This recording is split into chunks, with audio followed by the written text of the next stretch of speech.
성령님 역사에 주옵소서. 이 시간도 연약한 정도 주의 도구로만 쓰여지는 귀한 시간이 될 줄 믿고 예수님의 이름으로 감사 기도드립니다. 아멘. 믿음으로 사는 성도들은 하나님께 영광을 드림으로 더욱더 큰 축복의 길을 향하게 된다는 사실을 믿으시기를 주님의 이름으로 축복합니다.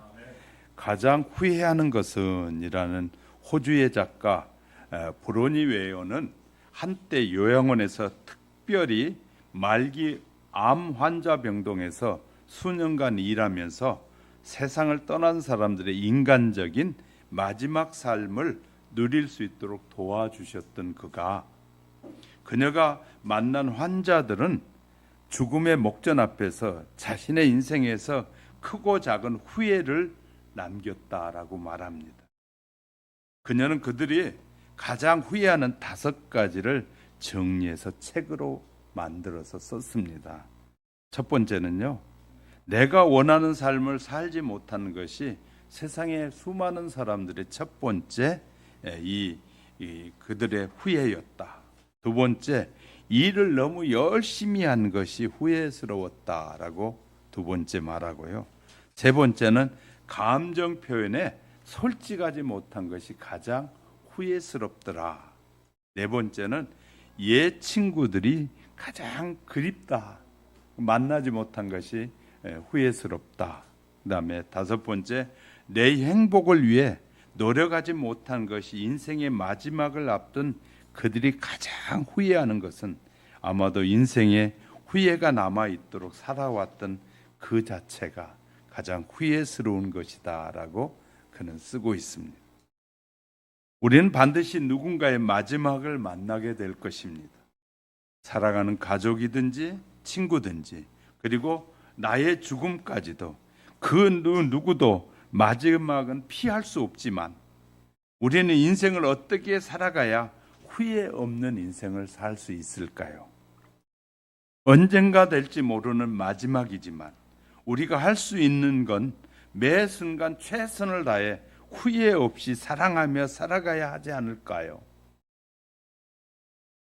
그리고 성도들에게 주어진 하나님의 영광을 위해서 내 삶이 끝까지 끝날까지 후회하지 않는 그리스도인으로 살아야 되지 않을까 저는 한번 제안해 봅니다. 본문의 말씀은 그리스도를 모르는 사람들에게 복음을 전해야 될 그리스도인들에게만 그러한 자유가 제한이 있다는 사실을 말해주고 있습니다. 모두에게 하나님이 자유를 주셨는데 예수를 모르는 사람 때문에 예수 믿는 우리가 내 자유가 침해될 수 있다라는 사실에 대해서 오늘 쓰고 있어요. 즉 성도에게 주어진 모든 것에 대한 자유가 때로는 그리스도의 빛을 드러내기 위해서 제한되어야 한다라는 것을 말하고 있단 말이에요. 일반적인 면에 볼 때 우리의 주어진 모든 것의 주인이 내 자신입니다. 세상의 모든 사람들은 다 주인이 자기라고 말해요. 그래서 집도 내 집이다, 땅도 내 땅이다. 세상의 모든 사람 말해. 그러나 신실한 그리스도인은 내 것이라고 하지 않아요. 진짜 예수를 믿는 사람은 내 것이 아니라 주님의 것입니다 라고 고백하는 거예요. 아멘? 그럼 주님의 것 다 가져오세요. 깜짝 놀라시겠네. 그죠? 진짜. 신실한 그리스도인은 내 것이라고 아니고 주님의 것이에요. 왜냐하면 주님의 것을 빌려 쓰다가 다 놓고 가기 때문에 가지고 가는 사람 아무도 없습니다. 자, 그것은 그러면 주인이 하나님의 것인데 세상 사람들은 다 주인이 자기 것이라 그것을 어떻게 사용하든지 그것은 그 사람의 자유고 그 결과에 대한 책임 역시 전적으로 자기가 지는 거예요. 그래서 잘못된 데 투자했다가 실패하면 막 병이 들기도 하고 잘못된 데 했다가 실패하면 막 알아 눕기도 하고 막 고통을 당하기도 하고 그래요. 왜? 자기가 선택한 것이기 때문에 자기가 다 받는 것이.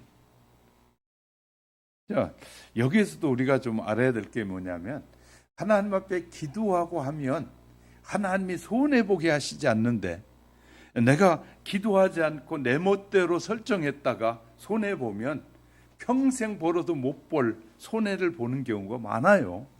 근데 하나님 앞에 지혜를 구하고 투자할 때도 하나님 지혜로운 방법으로 투자를 통해서 얻어지는 것이 하나님의 영광을 위해 쓰여지기 원한다고 그렇게 기도하면서 하면 그것이 하나님이 손해가 봐도 전혀 그 가슴이 아프고 병이 들지 않는데, 이것이 잘못되어질 때 그런 경향이 얼마든지 있다는 사실입니다.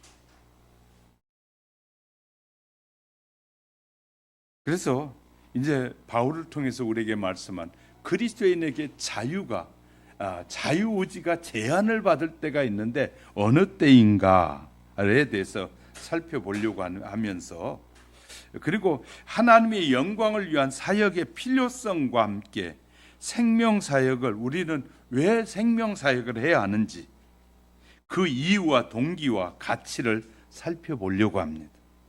생명을 살리는 사역도 물론 하나님의 영광을 위해서 해야 합니다. 우리는 왜 하나님의 영광을 위해서 생명을 사역을 해야 합니까?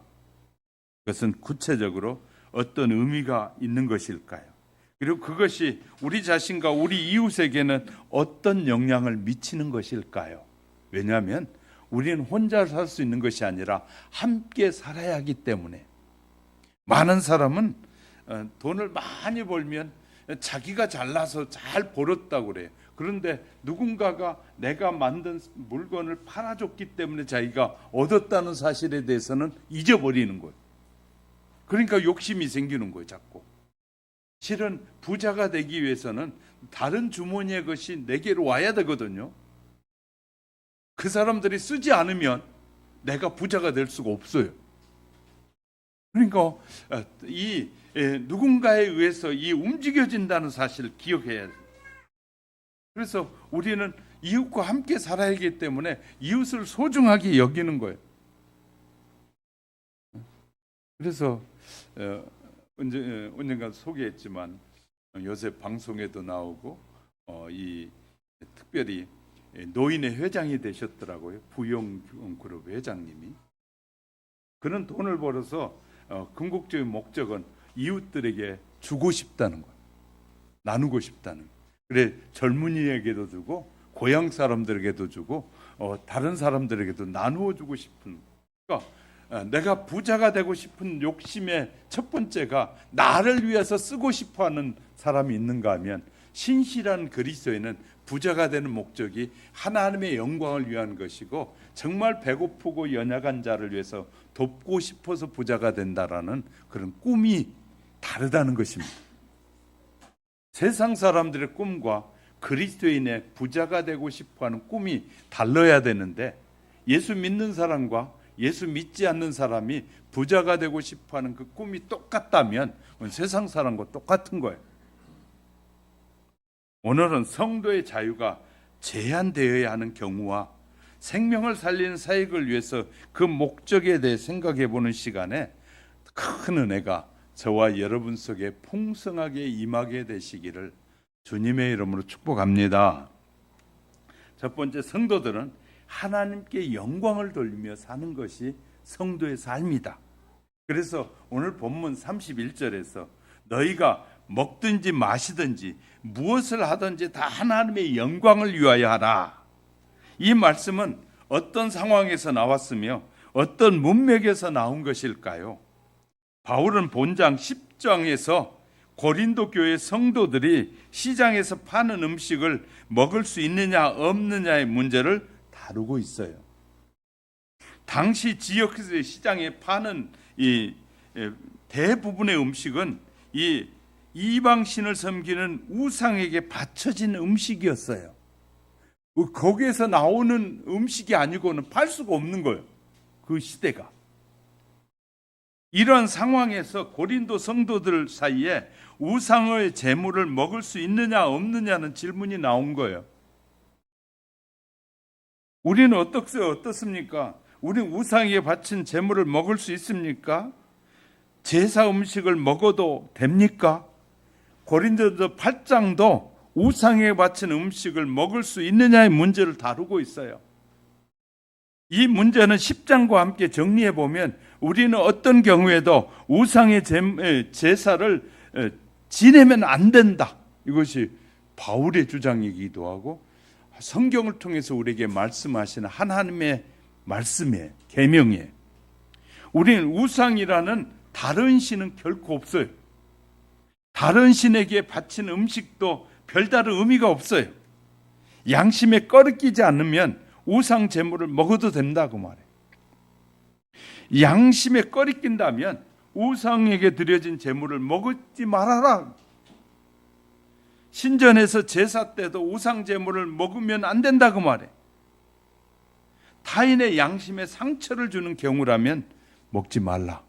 이것이 그리스도인에게 양심의 자유가 제한을 받는 이유다. 바울은 이런 원리에 따라 25절에 시장에서 파는 음식에 대한 질문하지 말고 사 먹으라고 말해요. 이것은 우상에게 바친 음식입니까? 이렇게 질문했는데 네 그렇습니다라고 하면 답을 들으면 어떻게 하게? 양심이 약한 사람은 꺼리낌이 있어서 못 먹습니다. 그러나 아예 질문하지 말고 사 먹으라는 거예요.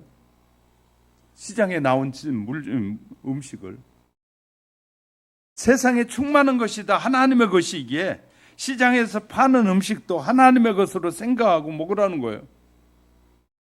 또한 27절에 식사 초대를 받았을 때 차려놓은 음식에 대해서 질문하지 말고 먹으라는 거예요. 그럴 때 이 음식은 우상에게 바친 음식입니까? 라고 질문해서 그렇습니다 라고 하면 양심이 약한 사람은 그 음식을 먹을 수 없게 될 거 아닙니까? 그러니 아예 질문하지 말고 차려진 대로 먹으라는 것입니다. 그리고 28절 말씀처럼 누군가가 이건 우상에게 바쳐진 음식입니다 라고 하면 먹지 말라는 거예요. 그렇게 말한 사람과 그 양심을 위해서 먹지 말라는 것이에요. 나는 자유하니까 먹을 수 있지만 그 사람 때문에 내 자유가 침해받는다 그 말이죠. 우상의 제물이라고 말한 사람이 그것을 먹으면 안 된다고 생각하는 신자라면 저 사람은 신자이면서 어떻게 우상 제물을 먹어 양심이 상처를 받게 된다는 거죠. 그 사람이 불신자라면 저 사람은 기독교 신자면서 어떻게 우상의 제물을 먹지라고 속으로 비난할 수 있다고 말해요. 그러므로 우상의 제물이라는 말하는 사람이 없으면 그것은 먹지 말라고 하지 않습니다.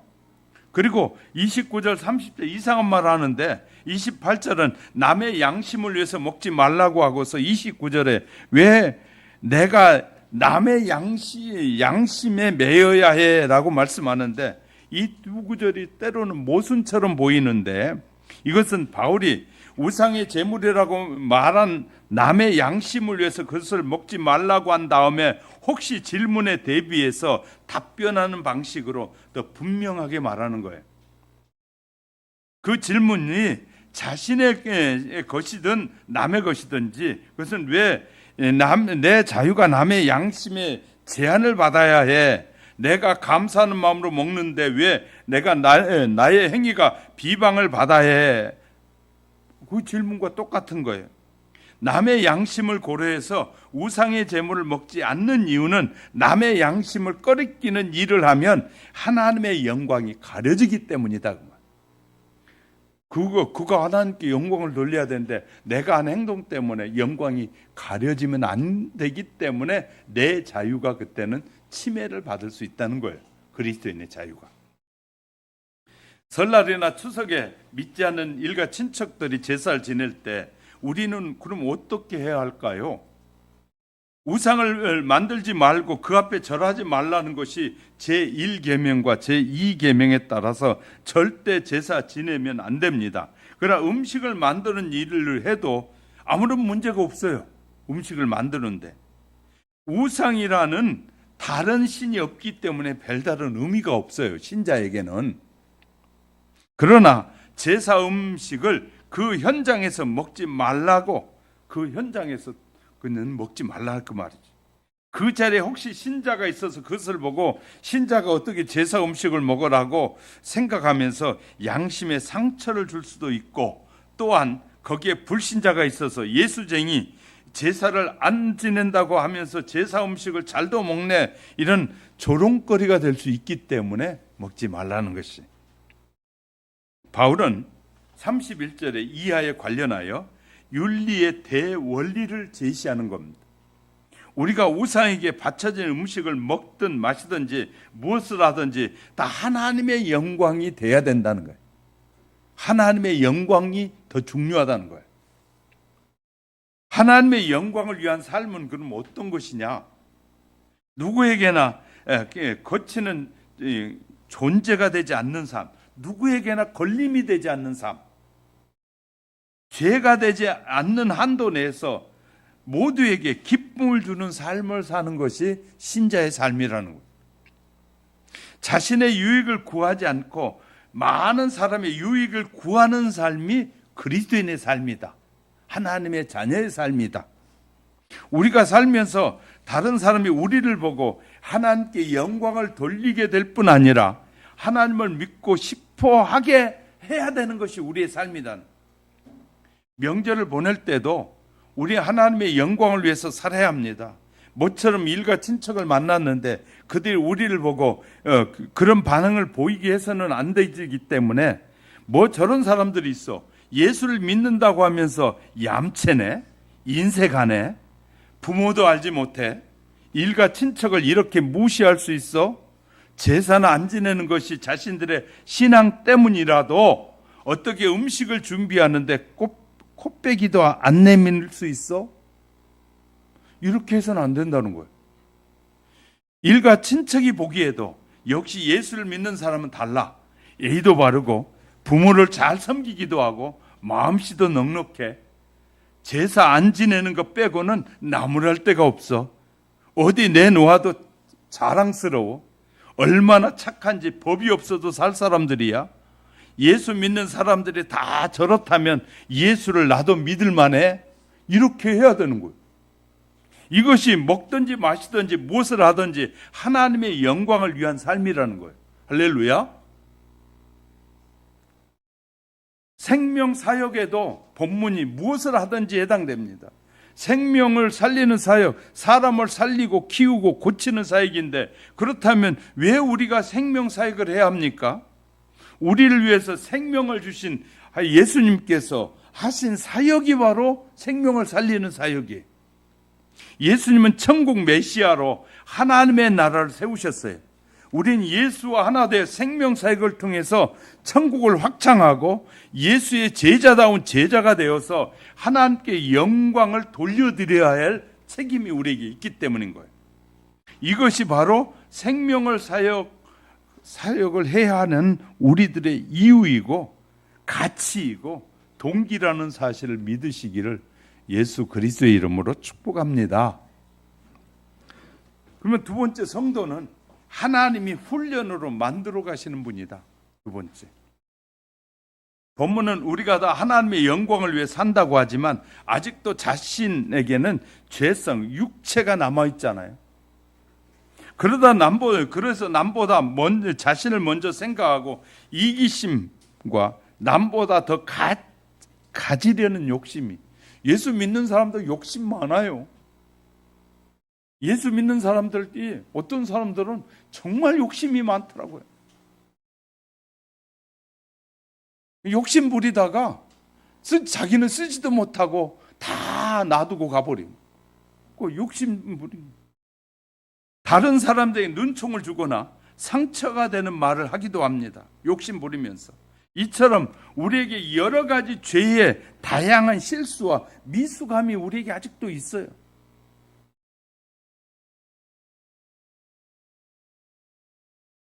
저도 좋은 점만 많이 보이면 좋겠는데, 우리 집사님이 아유 목사님도 그런 면도 있네요. 제가 부끄럽죠. 근데 저도 그런 점이 있어요. 육체가 아직 남아있기 때문에 그런 거예요. 하나님께서는 이런 우리를 어떻게 하실까요? 자신의 유익을 위해 이스라엘은 하나님의 은혜로 이집트에서 나와서 홍해까지 건너는 백성이었지만 여전히 하나님의 영광보다는 자신들의 유익을 위해서 살아요. 그들은 이집트를 떠났지만 그곳에 살았던 습관과 죄의 습성이 남아 있어요. 그대로. 시편 78편에 보면 하나님께서는 홍해를 갈라 마른 땅을 건너게 하셨으며 광야에서 반석을 쪼개서 생수가 강처럼 흐르게 하셨고 하늘에서 만나를 비같이 내리게 하셨고 바람을 통해서 무수한 메추라기를 몰아서 그 고기를 먹게 하셨고 그들은 아주 배불리 먹었으나 여전히 욕심을 버리지 않았다. 그들은 어려울 때마다 하나님께 이번에도 도와주실까 하고 거듭거듭 하나님을 시험했단 말이에요. 그들은 하나님께서 전에 도와주셨기 때문에 이번에도 도와주실 것이다 라는 그런 믿음을 갖지 않고 이번에도 하나님이 도와주실까? 정말 그럴까? 하고 하나님을 의심하면서 바라봤다는 거예요. 하나님을 계속해서 시험할 뿐만 아니라 하나님을 반항하고 명령을 지키지도 않았다는 거예요.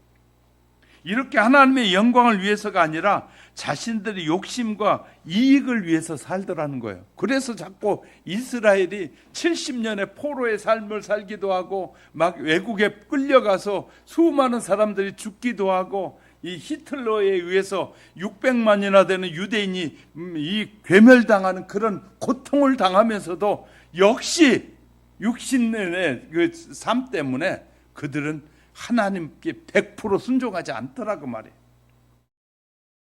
구약시대 하나님의 백성만 그럴 뿐만 아니라 신약시대에 살아가는 우리도 마찬가지예요.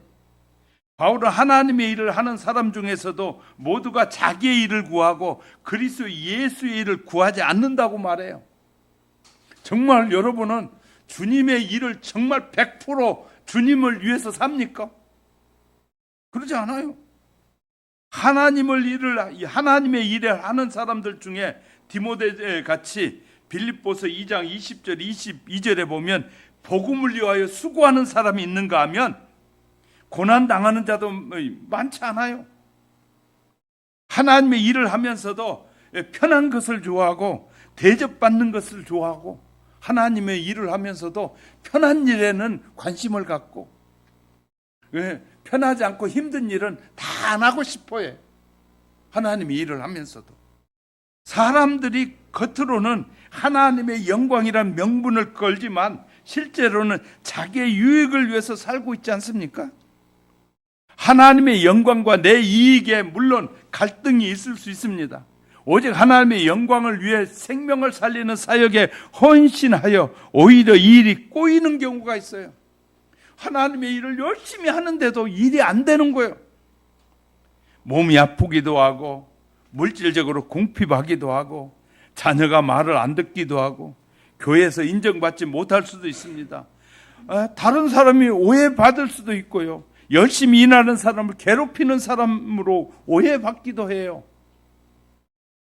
부정적인 사람이 교회 일부에서 환심을 사서 훌륭한 교인처럼 인정받기도 해요. 교회는 진짜 주님을 위해서 일하는 사람은 멸시를 받고 정말 외식적으로 자기만 쫙 드러내려는 사람이 성도들로부터 막 인정을 받아서 열심히 있는 성도처럼 여겨지다가 시험에 들면 막 교회를 막 풍지박산을 만들어 버리는 그런 경우도 있단 말이에요. 항상 어떤 일에 찬성하는 사람이 있는가 하면 항상 어떤 일에 반대하는 사람도 있고 중간에 있는 사람도 있고요. 사람의 말을 잘 듣고 정확한 사실을 확인하는 것이 먼저입니다. 우리는요, 누가 말을 해도 먼저 그 사정을 잘 들어야 되는데 이 감정이 약한 사람은 누가 어렵다고 하면 막 해. 그러다가 조금 자기 마음에 안 들면 이제 그때는 막 공격을 해. 왜? 그 사람에 대해서 전혀 생각하지 않고 이 감정이 앞선 사람은 감정적으로 돼. 목사님이 저렇게 어려운 사람이 왔는데 목사님은 안 돕는다고 막 성질을 내고 막 이런 사람도 있는 거예요. 왜냐하면 목사는요, 그가 진짜 어려운지 확인해 봐야 되거든요. 어떻게 도와야 할지를 생각해야 되거든요. 어렵다고 하면 어떻게 도와야 저 사람에게 오래 도울지를 생각하고 도와야 되는데, 감정이 막 앞선 사람은 무조건 어렵다 그러면 막 도와야 되는데, 목사는 그런 일도 안 한다고 막 목사는 인색하다고 막 이렇게 말하기 하는 거예요. 어려운 사람이 생기면 살펴봐야 돼. 왜 그런 일이 생겼는지, 어떻게 도와야 저 사람이 유익한지를 살펴야 되는데, 살펴보지도 않고 막 남의 일에 막 간섭을 잘하는 사람들. 성도는 침착해야 됩니다. 도와도 하나님께 영광이 되도록 도와야 돼요. 할렐루야. 그 사람의 유익을 위해서 돕는 것이 아니라 도와서 하나님께 영광이 돼야지. 도와가지고 그 사람만 배부르고 그 사람만 잘 먹고 살고 땡땡거리게 돕는 게 아니에요.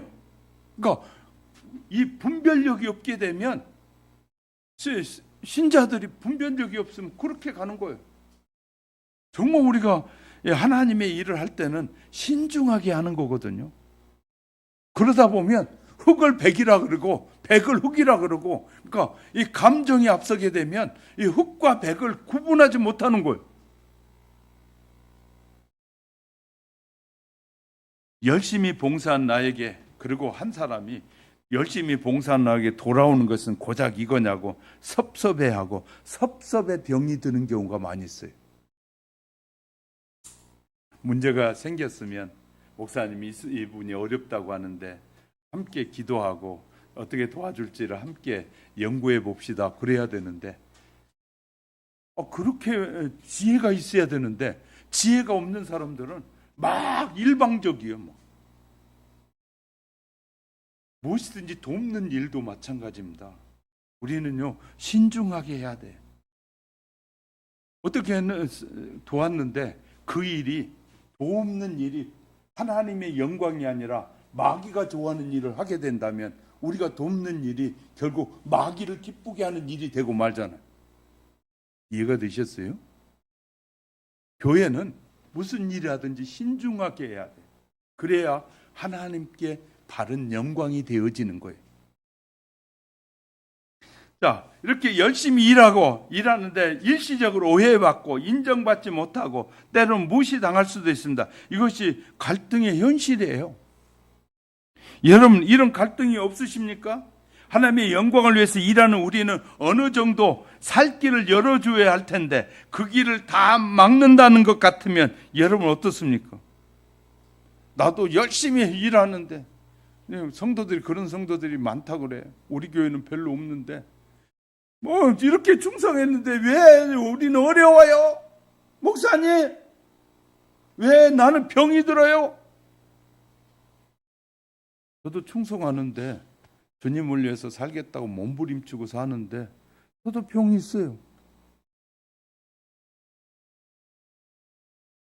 저도 이명도 있어요.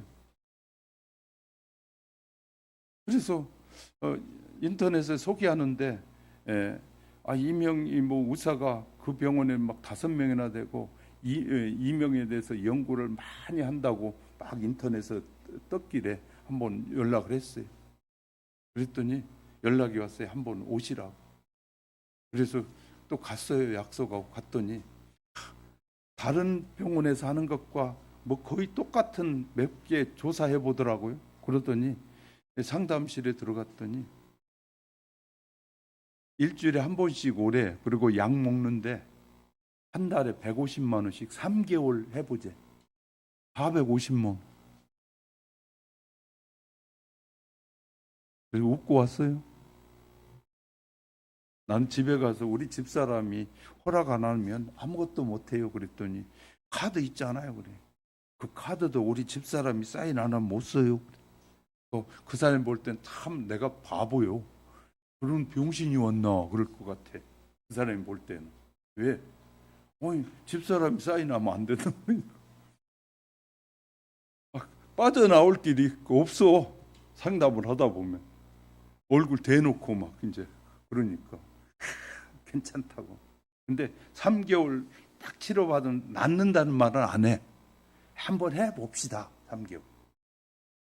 그 말은 3개월 있다가 안 되면 또 해야 된다는 말이에요.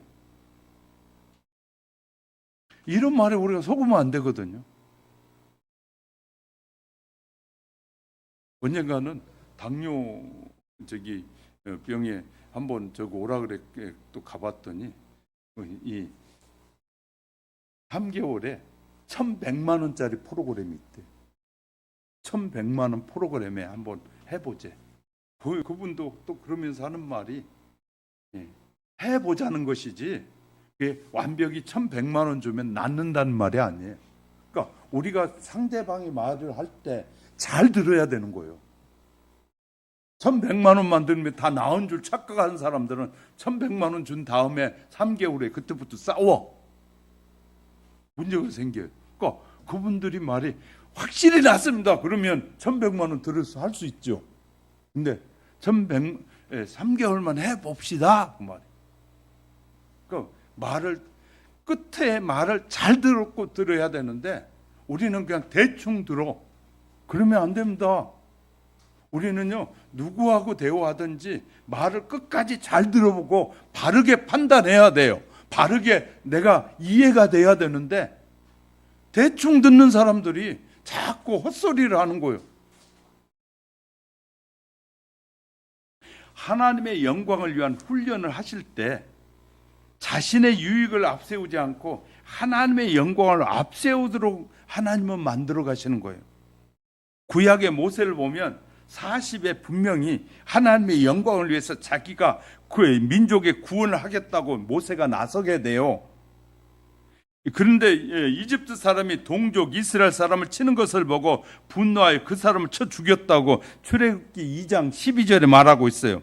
그때 모세는 하나님의 영광을 위해서라는 의식이 있었을 것이지만 하나님의 영광을 드러내는 것이 아니었어요. 민족의 구원이라는 거대한 명분을 걸었지만 혈기가 그를 사로잡고 있었어요. 혈기가 가득한 거예요. 하나님은 그를 미디안으로 광야로 보내서 여기 양을 치는 목자가 되게 하셔요. 80세가 되자 하나님이 지도자로 다시 부르셔요. 그간 하나님의 영광을 위한 사람으로 만든 것이에요. 40년 동안 모세가 변하는데 40년 동안 변해.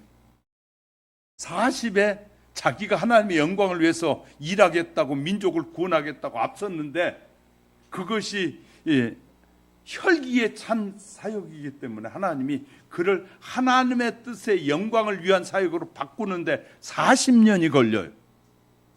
그리고 나서 80에 부름을 받게 된. 그러니까 그가 40년간 바뀐 거예요. 히브리서 12장 8절을 보니까 하나님께서 사랑하는 자녀를 모두 다 징계하며 연단하신다라고 말씀하셔요. 그래서 저를 보세요. 우리의 징계와 연단은 우리가 당시에는 매우 힘들어요. 신앙생활 하는 동안에 뭐가 안 되고 어려운 일이 있고 막 그런 가운데서도 끝까지 주님을 의지하고 믿고 기도하고 사는 삶이 쉬운 일이 아니에요. 그러나 그런 과정을 겪을 때 하나님의 영광을 위해서 쓰여지게 되더라는 거예요. 할렐루야. 그러니까 우리는요, 이 연단과 훈련을 쉽게 여기면 안 돼요. 반드시 하나님은 하나님의 영광을 위해서 훈련된 사람을 쓰시는 거예요. 그러므로 우리는 이런 훈련이 필요한 거예요. 이런 사실을 믿으시기를 주님의 이름으로 축복합니다. 세 번째는요, 하나님께서 역설적인 축복을 부어주셔요. 참으로 놀라운 일은 하나님의 영광이 드러나면 날수록 나에게 더욱 유익하다는 거예요. 자, 하나님의 영광을 위해서 하려고 하는 것은 나에게 유익되기 때문에 하나님이 영광을 위해서 하려는 거예요. 이해가 되셨습니까? 자, 이해가 필요한 거예요. 이것은요, 우리가 하나님의 영광을 위해 살면 내게 유익이 된다는 거예요. 축복이 된다는 거예요. 할렐루야. 그러니까 저와 여러분이 하나님의 영광을 위한 삶을 살면 하나님이 우리에게 복을 주신다는 거예요. 이것을 역설적 축복이다. 제가 이렇게 붙였어요. 자, 그러나 내가 하나님의 영광을 위해 살면 점점 더 복을 받고 더 행복한 삶을 누리게 돼. 자, 하나님의 영광을 위해서 우리가 물질을 드리고 우리의 시간을 드리고 삶을 드리잖아요. 하나님 앞에 많이 정성을 다해서 정말 마음을 다해서 드렸는데 진짜 가난한 사람은 아무도 없어요. 하나님이 다 채워주신 하나님의 할렐루야. 그러니까 이런 하나님의 그 역사를, 하나님의 하시는 일을, 하나님의 그 하시는 일을 알지 못하면 아까운 거예요. 그래서 못해. 근데 우리가 하나님의 진리를 바로 알게 되면 이런 사실들을 발견하게 되는 거예요. 놀라운 것이 하나님을 위해서 온전히 드렸더니 하나님이 가장 아름답게 축복하시는 거예요. 축복하시는 거예요. 저희도 마찬가지입니다. 저희도 드리는 삶이 시간도 드리지만 물질도 최선을 다해서 우리는 정말 우리가 얻는 것보다 더 많이 드리려고 애를 써요. 저희 아내도 훨씬 더 얻은 것보다 더 많이 드리려고 애를 써. 그러니까 하나님께서 복을 주시는 거예요. 자꾸 복을 주시는 거예요. 아브라함이 100세에 낳은 독자 이 이삭을 하나님 앞에 바칠 때 그거는 하나님이 내가 너에게 독자를 주마라고 해서 그가 기분 좋게 독자를 받았는데 아니 이 독자를 하나님이 어느 날 갑자기 내놓으라는 거예요. 제물로 그것도 그냥 내놓는 것이 아니라 하나님의 일을 하는 것이 아니라 아예 번제로 태워드리는 번제로 드리라는 거. 정말 눈이 뒤집혀질 일이고 하나님이 응답해 주셔놓고 하나님이 주신다는 약속을 해 그 아들 줘서 기분 좋게 살고 있는데 어느 날 그것도 그냥 드리는 것이 아니라 막 제물로 드리라니까 세상 방법으로 생각하면 눈이 뒤집혀지고 환장할 일이요. 근데 아브라함은 하나님이 어떤 분인가를 아신 거예요.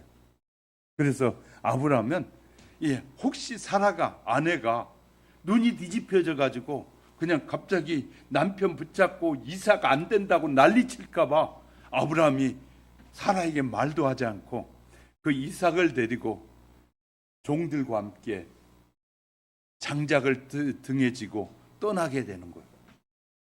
왜 이 아브라함이 고민 왜 안 했겠어요? 근데 아브라함은 하나님을 안 거예요. 하나님이 어떤 분인가를 안 거예요. 우리에게 어떤 감동을 통해서 하나님께 드리고 싶다라는 마음을 주신 것은 하나님이 우리의 형편과 처지를 모르시는 어리석은 하나님이 아니라 우리를 너무너무 잘 아시는 하나님이에요. 내가 그런 가운데서 결단하고 내가 변함없이 하나님께 충성하면 하나님이 더 주고 싶어서 그 역설적 축복이라는 말을 드리는 거예요. 더 주고 싶어서 감동을 하는데 그 감동을 무시하니까 우리가 복을 못 받는 거예요.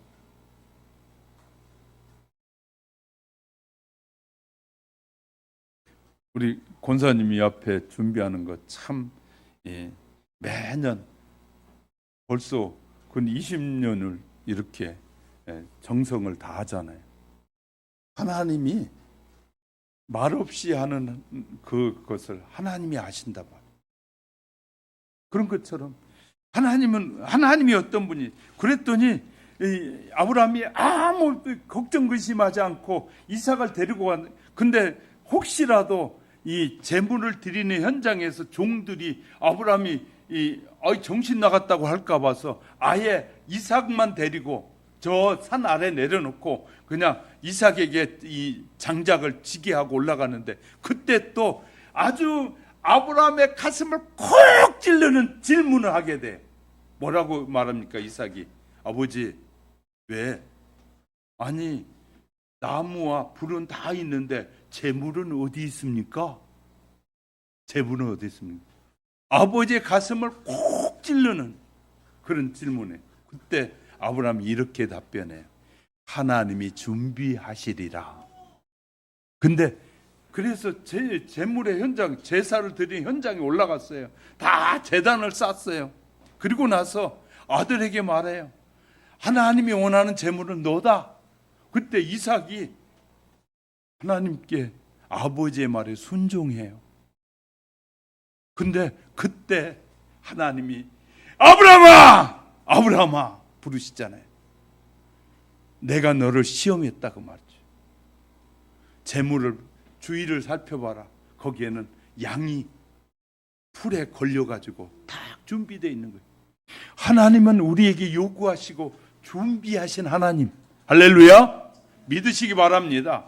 우리에게 이렇게 추수감사를 통해서 우리의 삶을 통해서 하나님 앞에 드리라고 할 때 하시면서 준비하신 하나님이라. 준비하신 하나님. 예수님께서 이 땅에 오셔서 3년 동안 공생의 삶을 통해서 우리에게 역사를 증명해 주셨어요. 누가복음 9장 51절 예수께서 승천하실 기약이 참에 예루살렘을 향하여 올라가기를 굳게 결심하시고 여기 보니까 예수님도 예루살렘을 향해 올라가려면서 굳게 결심했다는 거예요. 왜 굳게 결심했을까? 10대 왜냐하면 예루살렘에 올라가면 예수님이 붙잡혀서 유대인들에 의해서 십자가에 못 박혀 죽여야 되는 거예요. 그러니까 예수님이 예루살렘에 올라가면서 그냥 올라가는 게 굳게 결심한 그는 하나님의 뜻을 알았기 때문에 우리도 하나님 앞에 헌신하는 삶을 살고 우리의 삶을 드리는 삶을 살고 생명을 살리는 사역을 열심히 전도하고 할 때도 어떤 마음으로 해야 되냐면 우리가 하나님께서 다 준비해 놓으신 예비하셨을 때라는 그런 믿음으로 하셔야 돼요. 할렐루야. 이것이 중요한 것이에요. 하나님의 영광을 위해서 십자가를 지면 하늘의 부활의 능력을 체험하게 된다는 거예요. 그것이 천국의 역설입니다. 바울은 천국 복음으로 사람을 살리고 키우고 고치는 생명사역을 통해서 행복의 열쇠를 깨달았다고 고백해요. 그래서 바울의 고백은 빌립보서 3장 10절 11절에서 내가 그리스도와 그 부활의 권능과 그의 고난의 참여함을 알고자 하여 그의 죽으심을 본받아 어떻게 하든지 죽은 자 가운데서 부활에 이르게 하노니, 그러니까 부활의 능력의 그 역사를 깨달은 거예요. 하나님이 살리시는 하나님이심을 알았다는 거예요. 우리가 죽기만 하면 끝나는 것이 아니라 하나님이 살리신 하나님을 알았다고 말해요. 예수님 요한복음 15장 11절에 내가 이것을 너희에게 이르면 내 기쁨이 너희 안에 있어 너희 기쁨을 충만하게 하려 합니다. 왜냐하면 우리에게 이렇게 하나님 앞에 드리고 헌신하는 영광을 위한 삶을 살라고 말씀하는 것은 예수님이 하나님의 영광을 위해 그렇게 살았더니 하나님이 주신 그 기쁨이 충만했다는 거예요. 그 말은 이런 것입니다. 우리가 예수님처럼 우리에게 말씀해 주신 것처럼 우리가 예수가 가지고 있던 그 충만한 기쁨을 누리는 길은 주님의 말씀에 순종하는 것이에요. 할렐루야. 우리가 우리의 삶을 다해서 그분 앞에 드려지는 삶을 살면, 하나님께 영광된 삶을 살면 하나님이 우리에게 가득 채우시는 하늘의 축복이 우리에게 임하게 된다는 거예요. 할렐루야. 그래서 이렇게 복음이 깨달아지면요 얼마나 행복해지는지 몰라요. 다윗의 생애에서도 마찬가지입니다. 사무엘 7장에 가보면 하나님의 성전을 건축하려는 마음이 들었을 때 다윗이 결정을 했어요. 그래, 내가 하나님의 영광을 위해서 하나님의 전을 건축하리라. 그랬더니 사무엘 하 7장 5절에 내가 나를 위하여 내가 살 집을 건축하겠느냐? 하나님이 거하는 집을 건축하겠느냐? 9절 12절에 가면 이렇게 내가 내 이름을 위대하게 만들어 주리라. 그러니까 다윗이 그런 마음을 품고 하나님의 전을 건축하리라고 했더니 내가 너의 이름을 위대하게 만들어 주리라. 네가 나의 집을 건축한다고 내가 너 이름을 위대하게 만들어 주리라. 너를 모든 원수에게서 벗어나 편히 쉬게 하리라. 여호와 너를 위하여 집을 짓고 견고하게 하라. 하나님이 다윗의 집을 지어주리라. 이렇게 말씀하죠. 그러니까 우리가 하나님의 영광을 위한 꿈을 꾸고 하나님의 영광스러운 일을 하면 하나님의 우리를 위해서 더 크게 축복해 주시리라. 할렐루야.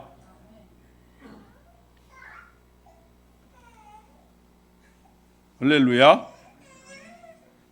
우리 여기 임 권사님이 가끔 복권을 사는 이유를 말씀하실 때 내가 은혜스럽더라고요.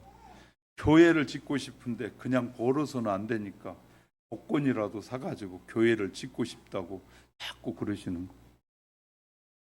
언제 될지 저도 기대하고 있습니다. 근데 하나님이 우리가 그런 꿈과 그런 마음을 갖고 있을 때 하나님이 우리를 복되게 하신다고 약속하는 거예요. 왜 우리가 천국 복음으로 사람을 살리고 키우고 고치는 생명을 살리는 사역을 해야 하는 이유는 예수님의 제자가 됐기 때문에, 예수님이 그 사역을 가장 기뻐하시고 그 사역을 원하시기 때문에 우리도 그 사역을 하는 것이에요. 하나님께서 부르신 자들은 영광스러운 생명을 살리는 사역에 헌신하도록 우리 훈련하시고, 나의 뜻에 집중하고 나의 가족과 초점을 맞추고 사는 우리를 하나님의 나라라는 큰 계명을, 지평을 보게 하시고, 보이지 않고 들리지 않고 만져지지 않은 하나님을 마치 보고 듣고 순종하며 하나님의 영광을 위해 사는 것이 나의 행복이고 기쁨으로 살아가게 하려고. 할렐루야. 그러니까 우리가 하나님 앞에 충성하면 자녀도 하나님이 책임져 주신다고 말해요. 그러니까 우리가 하나님의 영광을 위한 삶이 얼마나 소중한 것임을 깨닫고 정말 하나님의 영광을 위해 살아가는 저와 여러분이 되기 바랍니다. 우리 모두가 하나님의 영광을 위해서 생명을 살리는 사역을 올인하셔서 행복의 역사를 깨닫고 행복의 파문이 내게서 수많은 사람들에게 전해져가는 아름다운 축복의 사람들이 되시기를, 신실한 그리스도인이 되시기를 예수 그리스도의 이름으로 축복합니다. 눈을 감으시고요, 우리 잠시 기도하십시다. 여러분은 지금까지 어떻게 사셨습니까? 정말 여러분이 하나님의 영광을 위해서 사는 하나님의 사람이 되게 해달라고 우리가 이 시간에 기도하고, 정말 내 꿈이 하나님의 영광을 위한 꿈이 되게 해달라고 기도하면 하나님께서 여러분을 축복해 주실 줄 믿습니다. 그 일을 위해서 잠시 기도하십니다. 하나님 아버지, 이 시간